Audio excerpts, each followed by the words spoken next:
A major geopolitical storm is brewing across the Atlantic. The Donald Trump administration has imposed visa bans on 5 prominent Europeans, accusing them of pressuring American tech companies to censor U.S. voices. Washington calls it a fight for free speech. Europe calls it foreign interference. And at the heart of this clash is one explosive question: who controls speech in the digital age? U.S. Secretary of State Marco Rubio made the announcement public on X, issuing a sharp warning to Europe. For far too long, ideologues in Europe have led organized efforts to coerce American platforms to punish American viewpoints they oppose.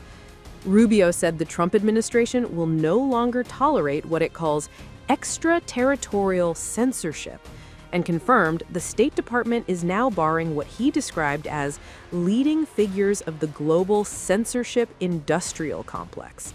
And he added, the list can grow. So who exactly is Washington targeting? The 5 Europeans hit with U.S. visa bans are Thierry Breton, former EU commissioner who oversaw tech regulation; Imran Ahmed, CEO of the Center for Countering Digital Hate; Josephine Balan and Anna-Lena von Hodenberg, both leaders of German NGO Hate Aid; and Claire Melford, who runs the Global Disinformation Index. Washington says these figures pushed foreign censorship campaigns against Americans and U.S. tech firms, triggering what Rubio calls serious foreign policy consequences. The European Union hit back hard. In a formal statement, the European Commission said the EU is an open, rules-based single market with the sovereign right to regulate economic activity in line with democratic values. If needed, we will respond swiftly and decisively to defend our regulatory autonomy against unjustified measures, the bloc said. Brussels also confirmed it has formally requested clarification from Washington. European Commission President Ursula von der Leyen stepped in with values-first defense. Freedom of speech is the foundation of our strong and vibrant European democracy. We are proud of it. We will protect it, she wrote. Her message was clear. Europe rejects the charge that its digital laws equal censorship. French President Emmanuel Macron said he spoke directly to Thierry Breton and vowed resistance. We will stand firm against pressure and will protect Europeans, he added. Macron stressed that EU digital rules were adopted through a democratic and sovereign process and will not be dictated from outside Europe. Germany also weighed in.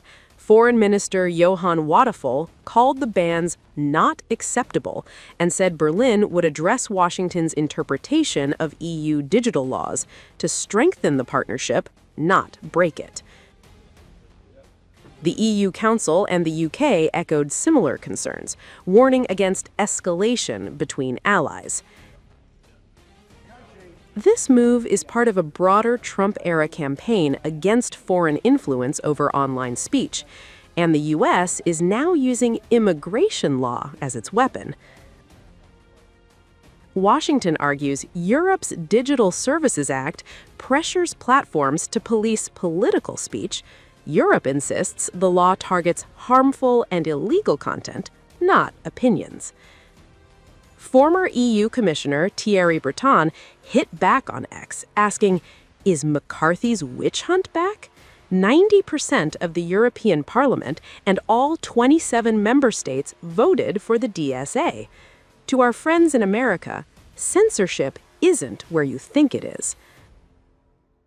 Breton had previously clashed publicly with Elon Musk, especially over platform moderation and an online interview with Donald Trump ahead of the U.S. election. This isn't just about visas. It's about who sets the rules of the internet. America says it's defending free speech. Europe says it's defending democracy. And as elections, platforms, and power collide, this digital Cold War is only just beginning.